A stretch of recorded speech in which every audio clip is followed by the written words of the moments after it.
कौन बनेगा नेता। नगर निगम के चुनाव पास आने वाले थे। पूरे कानपुर शहर में टिकट को लेकर मारामारी शुरू थी, लेकिन सबसे ज्यादा चर्चा में वार्ड नंबर 40 की सीट थी।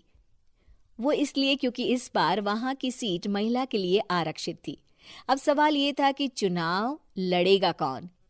इससे पहले ठाकुर साहब वहां से पार्षद थे और इस बार उन्होंने अपनी पत्नी सीमा ठाकुर को टिकट दिलवाई और ठाकुर साहब की शान के कारण सीमा जी ने 20,000 वोटों से चुनाव जीत लिया।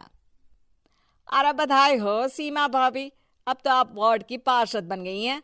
अब तो हमारे काम आप ही करवाएंगी। अरे ये तो सिर्फ नाम की पार्षद बनी है, वो तो महिला सीट आ गई, वरना पार्षद तो मुझे ही बनना था। अब भले ही चेहरा इसका होगा, लेकिन पावर तो मेरी ही होगी। अरे वाह भाई साहब, क्या दिमाग लगाया है आपने भी। आइए आप लोग, खाना लगा दिया है सबके लिए। सीमा जी पार्षद बन चुकी थीं, फिर भी उनकी एक ना चलती। सारे काम ठाकुर साहब खुद ही संभाल लेते और जहां जरूरत पड़ती वहां सीमा जी का अंगूठा लगवा लेते। सीमा जी ज्यादा पढ़ी लिखी भी नहीं थी। एक दिन ठाकुर साहब और सीमा एक प्रोग्राम में जाते हैं। अरे ठाकुर साहब, आप आ गए। ओहो, पार्षद मैडम भी आ गई हैं। स्वागत है आप दोनों का।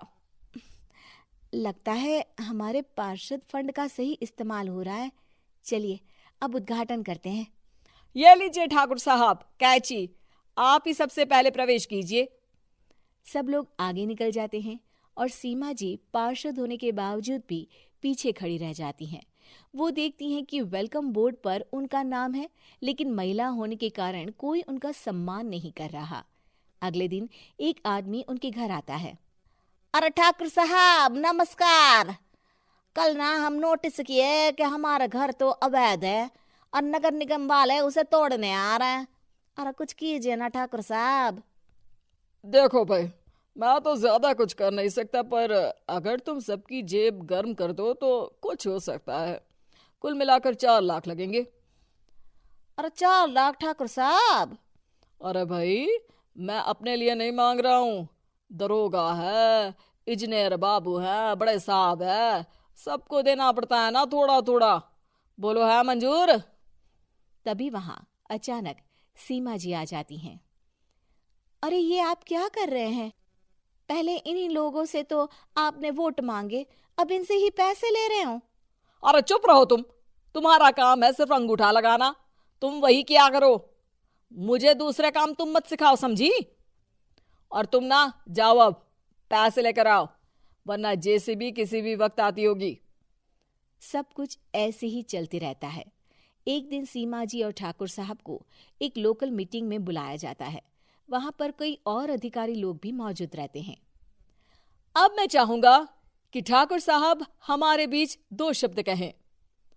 मेरे प्यारे भाइयों और बहनों, आज मेरा सौभाग्य है कि मैं आप सबकी सेवा दिन रात कर पा रहा हूँ। आपने मेरी पत्नी को भारी मतों से जिताया है, इसलिए मैं आप सभी का शुक्रगुजार हूँ। मैं आप सबसे वादा करता हूँ कि हमेशा की तरह हमारे वार्ड में किसी को कोई तकलीफ नहीं आने दूंगा। सभी लोग तालियां बजाने लगते हैं। अब मैं माननीय पार्षद मैडम को स्टेज पे बुलाना चाहूंगा। अपने नाम को बुलाया सुनकर सीमा जी एकदम चौंक जाती है। उन्हें बिल्कुल उम्मीद नहीं थी कि इतनी बड़ी जगह उन्हें मंच पर बुलाया जाएगा। जैसे तैसे वो मंच पर चढ़ती हैं। ऊपर जाते ही सीमा जी को सारी पुरानी बातें याद आ जाती हैं कि किस तरह उनके पति उन्हें कभी भी आगे बढ़ने नहीं देते और उनके नाम से गलत काम करते हैं। वो बोलने लगती हैं। मैं आपके वार्ड की पार्षद सीमा हूँ।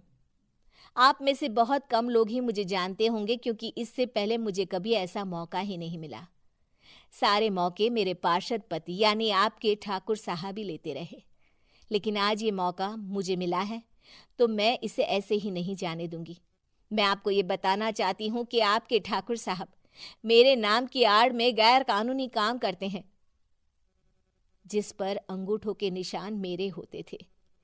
इसीलिए मैं अपनी गलती मानती हूँ और आज अपने पद से इस्तीफा देती हूँ, ताकि आगे से कोई गलत काम ना हो पाए।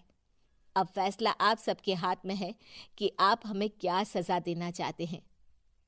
सीमा जी की बातें सुनकर ठाकुर साहब के चेहरे का रंग उड़ जाता है और वो शर्म से मुंह नीचा करके वहां से चले जाते हैं और पद से इस्तीफा देकर ही सही सीमा जी अपने आप में आत्मविश्वास महसूस करती हैं।